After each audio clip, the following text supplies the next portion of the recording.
Okay, last bit here. We've got the bike mostly together, just got to hook everything up. I usually go and put the seat in next because that way it's more stable when you're leaning it up against things. And beforehand, you might remember I tightened this clamp down so that in transport it didn't fall apart. So I just loosen it a little bit. And then for travel, if you've got your preset tape here like I did for you, where this is set to your seat height, you've got this electrical tape on there. A little hard to see, but if you take that and you can just put it right to that spot, that's good, Stace. And then right as you get down to it, you don't want to push it too far, it'll push your tape up. So we're almost there. Almost there. Okay, there we go. Let me just get this straight. Eyeball it. Alright, and then just tighten this up.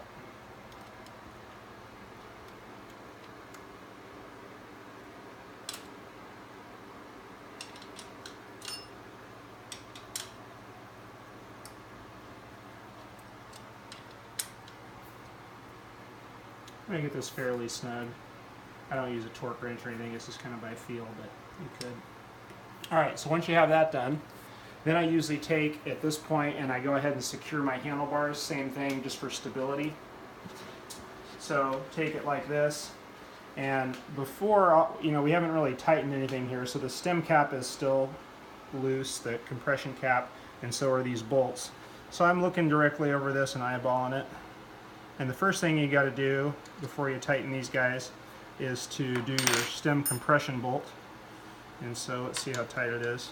I can still turn it a little bit with even this end of the wrench. And you just clamp this down enough so that there's no play. So this is all compressed down and there's no play of the fork.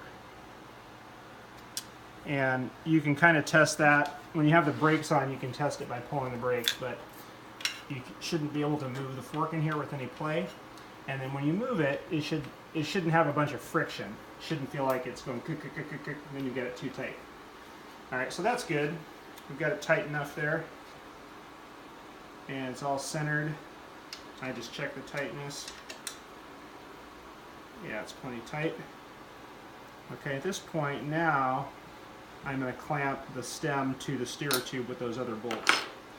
And you've done this before, changing your stems. Wrong one. And at first I just kind of loosely tighten these, because you want to do them back and forth so they're even. Because as you tighten one, the other one loosens up a little bit. So this one's a good idea to probably have a torque wrench. I've done this one enough that I'm not going to use one right now, but if you have a torque wrench with a setting on it, that's helpful so you don't over tighten these. It says on there 5 Newton meters, which, like I say, I've done enough times to kind of feel it. So we're getting these down, back and forth, and then once you get them pretty tight there, then I go to the little more leverage.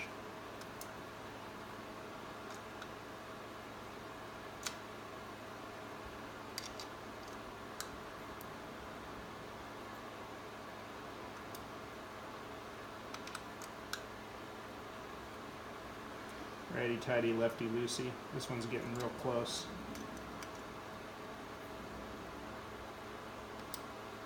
Okay, so I think we're good there. Alright. Now we're going to put these cables together. So let me show you this one since Stacia's on this side here. Here's the rear derailleur cable. And you want to make sure when you do this that you're shifted all the way into your lowest gear, or your lowest deal. So I'm basically got this all the way shifted in. If you have it this way, the cable's going to be short and it'll be a hard time connecting it. So you push this all the way in until you can't shift anymore, much like you'd be shifted to your lowest, your smallest cog in the back. Okay. Then when you do that, you should be able to put these together. You want to make sure that these ferrules are all in here. Sometimes in transport this will come out, and so you make sure this is pushed in to the stop. And the same thing back here. Right here in the back, it's all pushed in, that's all good.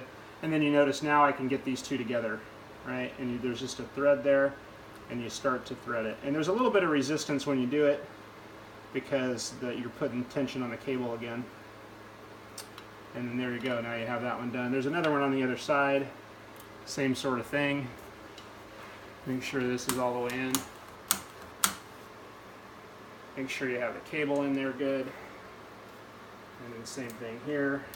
Bring this together.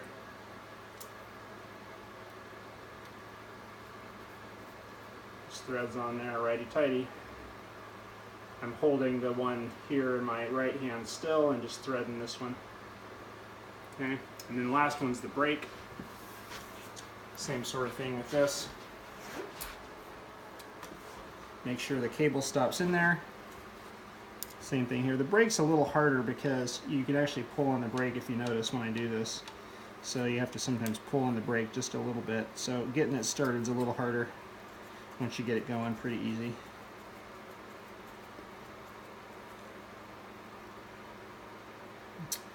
Alright, so that's that. And then our last little thing here, before we kind of make sure everything's good, is to put our pedals on. And here's the right pedal. And so like I was saying before, I always remember that when you're putting them on, you turn the pedal spindle towards the front of the bike, and that puts it on. So this right side's a traditional turn it to the righty-tighty, and that tightens it.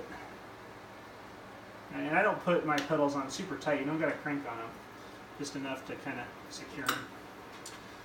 And then on the other side here, we're a little bit out of gear here. Alright, and then with this, put this pedal on here.